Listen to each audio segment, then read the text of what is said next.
Hervé Boukoury, bonjour.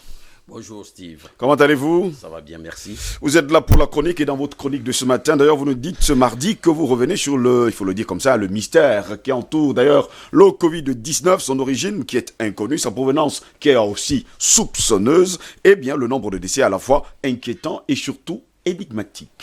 Chaque jour qui passe, le coronavirus, particulièrement la Covid-19, traîne son lot de mystère. Il est au-delà de l'entendement, sauf à nous faire croire que c'est tout simplement le résultat d'une parfaite alliance sourdine entre hommes politiques, dirigeants du monde et scientifiques et même chercheurs.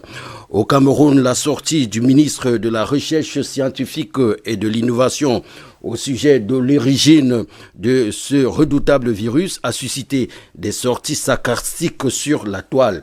Allusion faite ici aux chauves-souris que Madeleine Tuenté invitait les Camerounais à ne plus manger. Toujours au Cameroun, on a franchi le cap de 1000 personnes infectées, près de 200 guéris et on tourne autour d'une quarantaine de morts. Très peu, sinon personne du commun des Camerounais ne sait ce qui a été, des Camerounais donc, sait ce qui a été administré aux patients qui ont recouvré la santé. S'agissant des morts, donc, on est passé en un week-end d'une vingtaine à une quarantaine de décès. C'est dit qu'il y a anguille sous roche. Des constats qui sèment le doute et pourtant, la Covid-19 est là, bien là. Mais pourquoi un tel mystère autour d'une pandémie pour certains, épidémie pour d'autres, qui atteint les 140 000 morts dans le monde. 92 000 en Europe, 30 000 aux États-Unis, plus de 1000 morts en Afrique. Mystère sur son origine, le doigt accusateur est pointé en direction de la Chine. Les Occidentaux vont même jusqu'à soupçonner, si vous voulez, l'Empire du milieu d'avoir caché des informations. Le président français est allé jusqu'à dire qu'il y a manifestement des choses qui se sont passées qu'on ne sait pas. Mais alors qui sait? Quant au président américain, il a mis en garde la Chine si elle était sciemment responsable. De son côté, Pékin exhorte plutôt Washington d'arrêter de politiser la pandémie et de mettre l'accent sur la lutte contre le virus et le renforcement de l'économie. L'apparition de ce virus et le fait qu'il n'ait pas été stoppé en Chine renforce la thèse d'un fait ambigu, voire incompréhensible. Et je reviens sur le mot-clé mystérieux. Les politiques soupçonnent la Chine, avait raison.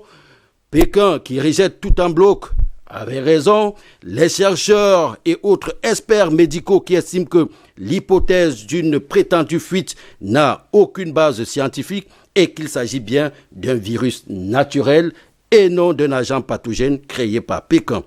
Les médecins qui ne trouvent pas la posologie adéquate ou alors battent en brèche le traitement que proposent leurs collègues. Les grosses firmes pharmaceutiques gèrent tout.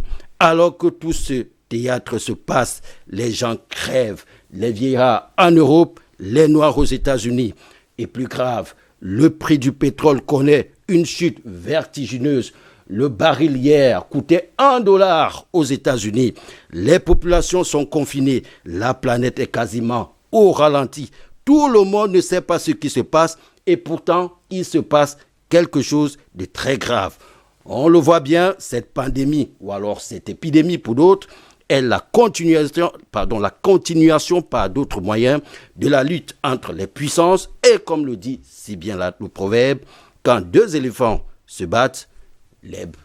C'est l'herbe qui souffre finalement. Voilà. C'est l'herbe qui souffre quand deux éléphants se battent. Jusqu'à preuve de contraire, vous l'avez précisé, depuis hier, il faut le dire, le baril de pétrole est à $1. Ce matin déjà, il ne se vend plus. Il ne se vend plus, voilà. Voilà donc la toute dernière information. La dernière information, c'est que depuis ce matin, il ne se vend plus, il est à 0 francs, à $0. Voilà. Vous voyez donc on va de mal en Une grande première depuis 1983. Voilà. Allez savoir justement ce qui se passe dans le monde, si l'économie commence justement à tourner Ah, Ce vite. n'est même plus au ralenti, c'est déjà vite, comme vous le dites si bien. Bon.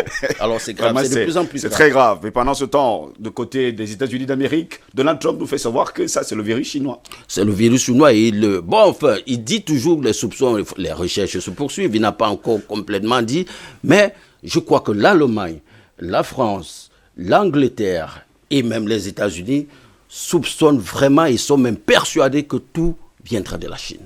Et jusqu'à preuve de contraire, on le sait, ce qui vient de se passer actuellement dans le monde de la Chine, qui est une mastodonte qui est en train de réveiller également le monde pour être la première puissance. Et il faut le dire, tous les autres États sont créanciers de la Chine. Ah bah voilà.